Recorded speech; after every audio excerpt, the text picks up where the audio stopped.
Hello everyone, आज हम solve करेंगे हमारा इतिहास में क्वेश्चंस को। तो लेसन है मराठा राज्य का उदय एवं भारत में यूरोपियों का आगमन। तो सबसे पहले अभ्यास के लिए प्रश्न है निम्नलिखित प्रश्नों के उत्तर लिखिए। शिवाजी का जन्म कब और कहाँ हुआ था? तो इसका आंसर हम इस तरीके से दे सकते हैं। शिवाजी का जन्म सन 1627 ईस्वी में शिवनेर के दुर्ग में हुआ था। यह दुर्ग महाराष्ट्र में स्थित है और यहीं से शिवाजी ने आगे चलकर मराठा शक्ति को संगठित करने की शुरुआत की। अगला क्वेश्चन है शिवाजी के माता पिता का नाम बताइए। तो शिवाजी के पिता का नाम शाहजी भोंसले था, जो बीजापुर के सुल्तान के अधीन एक सरदार थे। उनकी माता का नाम जीजाबाई था, जो बहुत धार्मिक, साहसी और आदर्शवादी स्त्री थी और उन्होंने ही शिवाजी के मन में स्वराज्य और स्वतंत्रता का बीज बोया। अगला प्रश्न है कि शिवाजी का राज्य अभिषेक कहाँ हुआ था? तो इसका आंसर इस तरीके से लिख सकते हैं। शिवाजी का राज्य अभिषेक रायगढ़ के दुर्ग में हुआ था। रायगढ़ को उन्होंने अपनी राजधानी बनाया और यहीं सन 1674 ईस्वी में बड़े समारोह के साथ उन्हें छत्रपति की उपाधि देकर मराठा राज्य के स्वतंत्र शासक के रूप में मान्यता दी गई।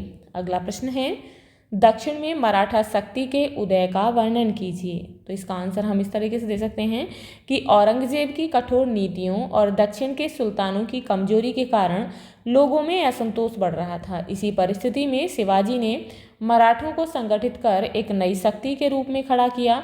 उन्होंने बीजापुर और अहमदनगर के सुल्तानों की कमजोरी का लाभ उठाकर अनेक किले जीते, नए दुर्ग बनवाए और अपनी गोरिल्ला युद्ध पद्धति से मुगलों व सुल्तानों दोनों को चुनौती देकर दक्षिण में एक मजबूत मराठा राज्य की नींव रखी।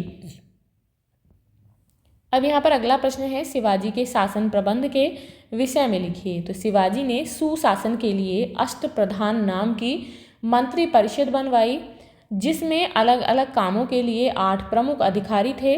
उन्होंने खेती से उचित लगान वसूल किया, प्रजा पर अनावश्यक कर नहीं लगाए, सेना को नियमित वेतन दिया और डकैती व लूटपाट पर रोक लगाकर अपने राज्य में शांति व्यवस्था और सुरक्षा स्थापित की। अगला प्रश्न है पानीपत की तीसरी लड़ाई क्यों हुई? इसके क्या परिणाम हुए? तो इसका आंसर इस तरीके से बता सकते हैं।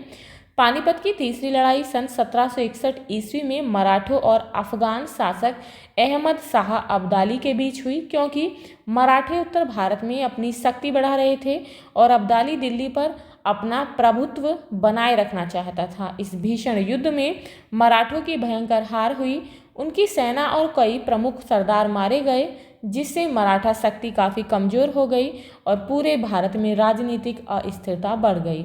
अब यहाँ पर अगला प्रश्न है कि निम्नलिखित कथनों में सही कथन के सामने सही का तथा गलत कथन के सामने गलत का निशान लगाइए। तो फर्स्ट है यहाँ पर मराठों ने छापामार युद्ध प्रणाली अपनाई, तो बिल्कुल सही है। नेक्स्ट है अफजल खां मुगलों का एक प्रमुख सरदार था, तो ये गलत है। शिवाजी का रामनगर में राज्य अभिषेक हुआ, तो ये बिल्कुल गलत है। नेक्स्ट है शिवाजी ने शाइस्ता खां को बगनक से मारा, तो ये भी गलत है। अब यहाँ पर नेक्स्ट है सही जोड़े बनाइए। नादिर शाह का आक्रमण कब हुआ? 1739 ईस्वी में, इसके साथ मिलाएंगे। अहमद शाह अब्दाली का आक्रमण 1761 ईस्वी में। नेक्स्ट है शिवाजी की मृत्यु कब हुई? तो 1680 ईस्वी में हुई, इसके साथ मिलाएंगे। सूरत पर आक्रमण 1670 ईस्वी में हुआ, तो यहाँ इसके साथ मिला देंगे। तो ये थे आपके लेसन 13 के क्वेश्चन आंसर्स। आई होप आपको समझ आ गए होंगे। तो यदि आपको इस लेसन से रिलेटेड कोई भी डाउट है, कोई भी क्वेरी है, तो आप मुझे कमेंट बॉक्स में कमेंट करके बता सकते हैं। तो मिलते हैं नेक्स्ट वीडियो में नेक्स्ट चैप्टर के साथ। If you like this video please like and share, and if you are new on this channel please subscribe the channel. Thank you.